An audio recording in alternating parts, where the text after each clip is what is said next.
میرے آقا صلی اللہ علیہ وسلم کے پیارے دیوانوں، تو شب قدر اس لیے ہے تاکہ ہم اللہ کے بندوں کی خدمت کریں، ساتھ ہی ساتھ عبادت بھی کریں۔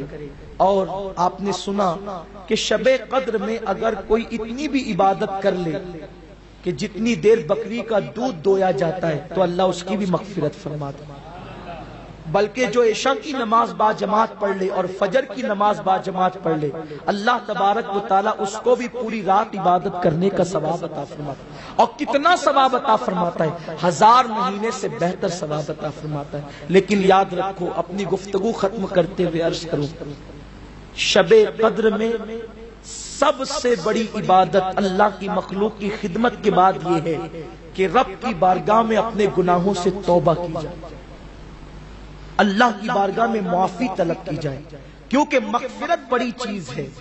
جس کو مغفرت مل گئی اس کو خیر کثیر مل گیا، اس کو بڑی نعمت مل گئی۔ اس لیے اللہ کی بارگاہ میں گڑ گڑاؤ، رو، احساس کرو کہ اللہ تبارک و تعالی ہم سب کی مغفرت فرمائے، ہم سب کی بخشش فرمائے، ہمیں نجات کا پروانہ عطا فرمائے، کیونکہ اللہ رب العزت کا اعلان ہے، سبقت رحمتی علی غضبی، کہ میری رحمت میرے غضب پر سبقت لے گئی ہے۔ اللہ رب العزت کی بارگاہ میں جب بندہ معافی طلب کرتا ہے تو اللہ اس کو صرف معافی نہیں کرتا، بلکہ اللہ رب العزت اس کے گناہوں کو بھی نیکیوں میں تبدیل فرما دیتا ہے۔ اما جان عائشہ صدیقہ نے پوچھا تھا، یا رسول اللہ، اگر مجھے شب قدر مل جائے تو میں کون سی عبادت کروں، کیا کروں؟ تو میرے آقا نے فرمایا تھا، اگر تجھے شب قدر مل جائے عائشہ تو اس رات کو اللہ کی بارگاہ میں اپنے لیے مغفرت طلب کرنا، اللہم انکا عفو تحب العفو فاعف عنی، یہ دعا کرنا ترمذی شریف کی حدیث ہے۔ تو اللہ کی بارگاہ میں مغفرت طلب کرو، بخشش مانگو، مغفرت مانگو، گناہوں سے توبہ کرو، یہ شب قدر کا ایک عظیم تحفہ ہے۔ لیکن یاد رکھیں، ہمارا حال تو یہ ہے کہ لوگ شب قدر کے اندر یا تو سونے میں گزار دیتے ہیں، یا لہو و لعب میں گزار دیتے ہیں، یا عبادت سے دوری میں گزار دیتے ہیں، کچھ لوگ تو بیٹھے بیٹھے گزار دیتے ہیں۔ ایسا نہ کریں، شب قدر کا خاص خیال کریں، اور شب قدر میں کلمہ شریف کا ورد کریں، لا الہ الا اللہ کثرت سے پڑھیں، لا حول ولا قوت الا باللہ کریں۔ اب عوام بہت کنفیوز ہوتی ہے کہ شب قدر ہے کون سی رات، 21 ہے، 23 ہے، 25 ہے، 27 ہے، 29 ہے۔ اتنی آسان ہے شب قدر، اتنی آسان ہے کہ انشاءاللہ اگر آپ توجہ کریں گے تو آپ کو شب قدر کا پتہ مل جائے گا۔ کسی نے کہا 21 ہوتی ہے، کسی نے کہا 23 ہوتی ہے، کسی نے کہا 25 ہوتی ہے، کسی نے کہا 27 ہوتی ہے، کسی نے کہا 29 ہوتی ہے۔ اقوال جتنے بڑھتے جاتے ہیں لوگوں کا کنفیوژن اتنا بڑھتا جاتا ہے۔ لیکن آئیے، میرے آقا سرکار غوث الاعظم دستگیر نے جو بتایا شب قدر، میں وہ آپ کو بتا دوں۔ سرکار غوث پاک فرماتے ہیں، جس دن تو دل کی گہرائی سے اللہ کی عبادت کر، جس دن تو دل کی گہرائیوں سے، جس شب تو دل کی تہ سے اخلاص کے ساتھ اللہ کی عبادت کر، بس وہی رات تیرے لیے شب قدر ہے۔ شب قدر کیا ہے؟ جس رات تو نے دل سے اللہ کو پکار لیا وہی تیرے لیے شب قدر ہے۔ باقی عوام کو اور معاملات میں الجھنے کی ضرورت نہیں، لوگ اتنا الجھا رہے ہیں کہ یہ ہے، یہ ہے، یہ ہے، سارے اقوال اپنی جگہ ہے۔ ارے شب قدر میں بھی دل غافل ہے تو کیا شب قدر ملی؟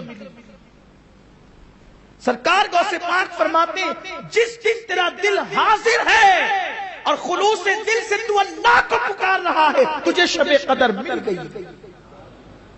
اس لیے کہ جس دن تو اللہ کو پکارتا ہے دل کی گہرائیوں سے، پھر اللہ تجھے 3 مرتبہ، ایک مرتبہ تو پکارتا ہے، 3 مرتبہ اللہ تیری پکار پہ لبیک کہتا ہے۔ اسی لیے تو حضرت امام زین العابدین جب حج کا احرام باندھتے ہیں تو پہلی مرتبہ لبیک کہتے ہیں تو بے ہوش ہو کر زمین پہ گر جاتے، دوسری مرتبہ لبیک کہتے ہیں پھر بے ہوش ہو کے زمین پہ گر جاتے، تیسری مرتبہ لبیک کہتے ہیں پھر بے ہوش ہو کے زمین پہ گر جاتے۔ لوگ کہتے ہیں آپ پوری لبیک ہی نہیں پڑھ پا رہے ہیں، لبیک اللہم لبیک لبیک لا شریک لک لبیک ان الحمد والنعمت لک والملک لا شریک لک. یہ پوری لبیک ہے لیکن وہ پڑھ نہیں پا رہے. لبیک کہتے زمین پہ گر کے بے ہوش ہو جاتے. کون؟ سید العابدین، زین العابدین، کریم ابن کریم، سید ابن سید، سخی ابن سخی، ولی ابن ولی، علی ابن علی. ان کا نام بھی علی، ان کے دادا کا نام بھی علی. اس قدر عبادت گزار ہیں کہ روزانہ 1000 رکعت نفل نماز پڑھتے امام زین العابدین. اسی لیے ان کو سید سجاد کہا ہے، یعنی سجدہ کرنے والوں کا سردار. لوگوں نے کہا آپ لبیک ہی نہیں پڑھ پاتے، بے ہوش ہو جاتے ہیں. ارشاد فرمایا تمہیں پتہ ہے جب بندہ خلوص سے لبیک پڑھتا ہے تو اللہ 3 بار اس کے جواب میں کہتا ہے لبیک و سعدیک، میں بھی حاضر، تو حاضر ہے تو میں بھی حاضر ہوں، اور میں نے تجھے نیک کیا، تجھے برکت والا کیا.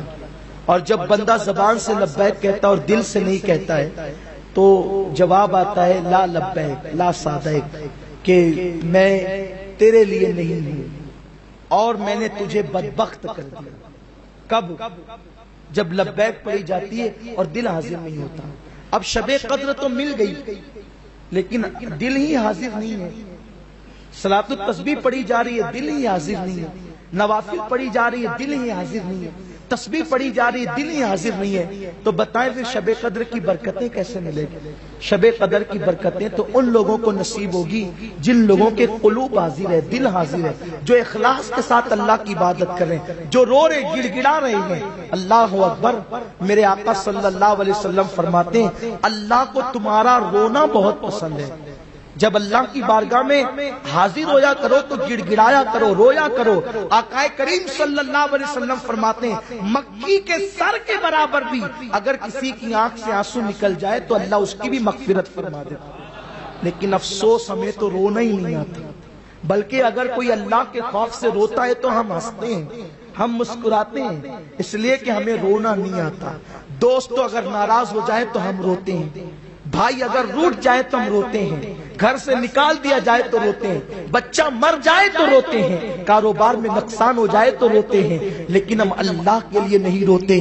اما جان عائشہ صدیقہ فرماتی ہے میں نے اپنے کانوں سے حضور سید عالم سے سنا ہے آقا کریم علیہ السلام فرماتے ہیں جو اللہ کو منانے کے لیے اپنے گناہوں کو یاد کر کے روتے ہیں اللہ ان لوگوں کو بغیر حساب و کتاب جنت عطا فرمائے گا. لیکن ہائے افسوس ہمیں رونا نہیں آتا. سحری کا وقت ہم نے قہقہوں میں گزار دیا، افطار کا وقت تو قہقہوں میں گزار دیا، رمضان شریف کا آخری عشرہ آیا تو اب اس کو ہم بازاروں کی زینت میں گزار دیتے ہیں، بازاروں میں خریداری کے لیے گزار دیتے ہیں. کون روئے گا ہمارے حال پر؟ کون روئے گا ہمارے اعمال پر؟ کون روئے گا ہماری آخرت کے حوالے سے؟ یاد رکھیں اللہ کے خوف سے تو پتھر بھی رویا کرتے ہیں، اللہ کے خوف سے تو پتھر بھی رویا کرتے ہیں. کیا ہمارا دل اتنا سخت ہو گیا پتھروں سے زیادہ کہ ہم اللہ کے لیے نہیں روتے، رب کی بارگاہ میں مغفرت نہیں چاہتے، رب کی بارگاہ میں دعا نہیں کرتے؟ اللہ کے حبیب صلی اللہ علیہ وسلم نے فرمایا جس کو ماہ رمضان ملا اور اس کی مغفرت نہیں ہوئی وہ اللہ کی رحمت سے دور ہو گیا. ماہ رمضان تو مل گیا، کیا مغفرت بھی مل گئی؟ کیا بخشش بھی مل گئی؟ کیا نجات بھی مل گئی؟ بتاؤ اگر نہیں ملی تو یہ قہقہے کیوں ہے؟ یہ وقت کی بربادی کیوں ہے؟ شب قدر تلاش کرنے کا شوق کیوں نہیں ہے؟ اب ہمارے پاس چند دن بچے ہیں، کاش کہ ہم اس کا احساس کر لیں، کاش کہ ہم اس کو غنیمت جان لیں. اس لیے کہ کل کا دن جمعۃ الوداع ہے، ماہ رمضان شریف کا اس سال کا آخری جمعہ ہے. پھر پتہ نہیں آئندہ سال ماہ رمضان شریف تو ضرور آئے گا، پوری رعنائیوں کے ساتھ آئے گا، پوری برکتوں کے ساتھ آئے گا، لیکن اس میں ہم رہیں گے یا نہیں رہیں گے کوئی گارنٹی نہیں. اس لیے کہ پچھلے سال جو تھے اس سال وہ نہیں ہے، پچھلے سال جو ہماری محفلوں کی زینت بنتے تھے اس سال وہ نہیں ہے. کہیں ایسا تو نہیں کہ ہم بھی نہ ہو سکیں گے، ہم بھی نہ رہ سکیں گے؟ اس لیے اللہ کی بارگاہ میں دعا کرو اللہ بار بار ماہ رمضان شریف